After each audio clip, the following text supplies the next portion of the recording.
અનૈતિક સંબંધો ધરાવતા યુવકને મારવા પહોંચ્યું એક ટોળું, ત્યારે તેના ભાઈની છરીના ઘા ઝીકીને હત્યા કરવામાં આવે છે। વાત અમદાવાદના સરખેજની, જ્યાં એક જ કોમના બે જૂથ વચ્ચે થયેલી હિંસા હત્યામાં પરિણમી છે।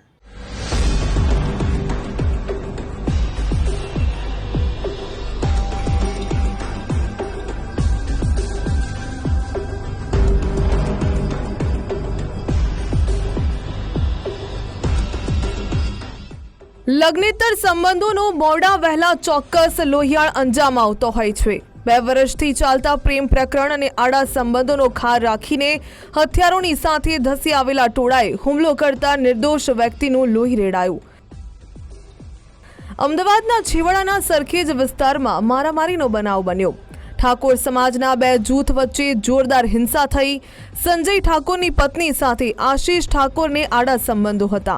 આ મુદ્દે અગાઉ પણ બંને વચ્ચે વિખવાદ બાદ સમાધાન થયું હતું। આમ છતાં ન સુધરેલા આશીષે સોશિયલ મીડિયામાં સંજયની પત્ની સાથેની તસવીરવાળું સ્ટેટસ મૂક્યું। આ સ્ટેટસ હટાવવા સંજય ઠાકોર અને મહેશ ઉર્ફે રાજુ ભાભરે અનેકવાર ચેતવણીઓ આપી, જે બાદ પણ આશીષે સ્ટેટસ ન હટાવતા હુમલાની ધમકી ઉચ્ચારી। તલવાર, છરા અને ધારિયા જેવા ઘાતક શસ્ત્રોની સાથે આશીષ ઠાકોરના ઘરની બહાર આવી ગયેલા ટોળાએ હુમલો શરૂ કર્યો। આ સમયે આશીષે ઘરમાં દોડી જઈને બચવાનો પ્રયાસ કર્યો, તો આસપાસમાં રહેતો પિતરાઈ ભાઈ પણ બચાવમાં વચ્ચે પડ્યો। આ મારામારી દરમિયાન ગણેશ ઠાકોરને પેટમાં છરીના ઉપરા છાપરી ઘા વાગતા ગંભીર રીતે ઇજાગ્રસ્ત થઈને ઘટના સ્થળે જ ઢળી પડ્યો, જે બાદ હોસ્પિટલમાં સારવાર દરમિયાન ગણેશ ઠાકોરનું મોત નીપજ્યું। એક જ સમાજના 2 જૂથ વચ્ચે થયેલી મારામારીમાં અન્ય 4 લોકોને નાની મોટી ઈજાઓ થઈ। હત્યાની ફરિયાદ દાખલ થતાં જ સરખેજ પોલીસે ત્વરિત એક્શનમાં આવીને મહેશ ઠાકોરની ધરપકડ કરી, તો મૃત્યુ બાદ અમદાવાદ ક્રાઇમ બ્રાન્ચની વિવિધ ટીમે તપાસ હાથ ધરીને વધુ 2 હત્યારા ભરત ઠાકોર અને હર્ષિલ ઠાકોરને ઝડપી પાડ્યા। ફરિયાદ પક્ષના એક વ્યક્તિની પત્ની સાથેના સંબંધોના કારણે જે પ્રકારે અગાઉ પણ ઝઘડો થયેલો હતો અને જે આરોપી સાથે સંબંધો ધરાવતા હતા, એ આરોપીને પણ ફરીવાર સમજાવવા છતાં આ વસ્તુ જે એમનો પ્રશ્ન હતો આડા સંબંધનો, એનો હલ ના આવતા એણે ફરિયાદ પક્ષના જે વ્યક્તિ છે એમને અભદ્ર એમણે કોમેન્ટ કરી અને પોતાના વોટ્સઅપ સ્ટેટસમાં મૂકેલી, અને જેના કારણે આ બનાવ બનેલો। અને હાલ ક્રાઇમ બ્રાન્ચ દ્વારા આ બંને આરોપીની ધરપકડ કરવામાં આવી છે અને આગળની તપાસ માટે સરખેજ પોલીસને સોંપવામાં આવશે।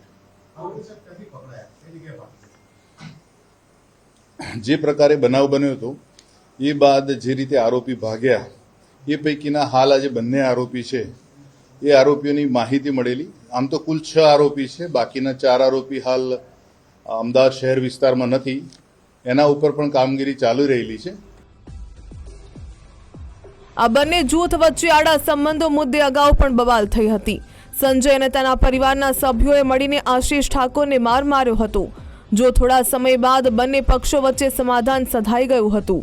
આ વાતના થોડા દિવસો બાદ ફરી આશીષ ઠાકોરે સંજયની પત્ની સાથે ફોટો અને બીભત્સ સ્ટેટસ મૂકતા શરૂ થયેલો વિવાદ છેવટે હત્યામાં પરિણમ્યો। અમદાવાદ પોલીસે ઝડપેલા 2 આરોપીઓ ભરત અને હર્ષિલ ઠાકોર ગુનાહિત ભૂતકાળ ધરાવે છે। ભરત જે ઠાકોર જે પકડાયેલો છે અત્યારે સરખેજ પોલીસ સ્ટેશનમાં, એના વિરુદ્ધ અગાઉ 3 જુગારના ગુના નોંધાયેલા છે, અને હર્ષિલ વાઘજી વિરુદ્ધ અગાઉ મારામારીના એટલે 324-325ના, અને ગયા વર્ષે એના વિરુદ્ધ ડ્રિંક એન્ડ ડ્રાઈવનો એક ગુનો નોંધાયેલો છે। એટલે બંને આરોપી હાલ જે છે એ ગુનાહિત માનસિકતા ધરાવે છે।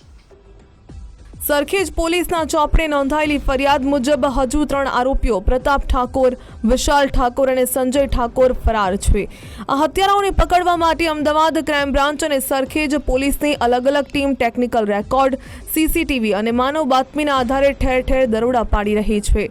પિતરાઈ ભાઈના અનૈતિક સંબંધોના વિવાદમાં સમાધાન માટે વચ્ચે પડેલા ગણેશ ઠાકોરને જીવ ગુમાવવાનો વારો આવ્યો છે।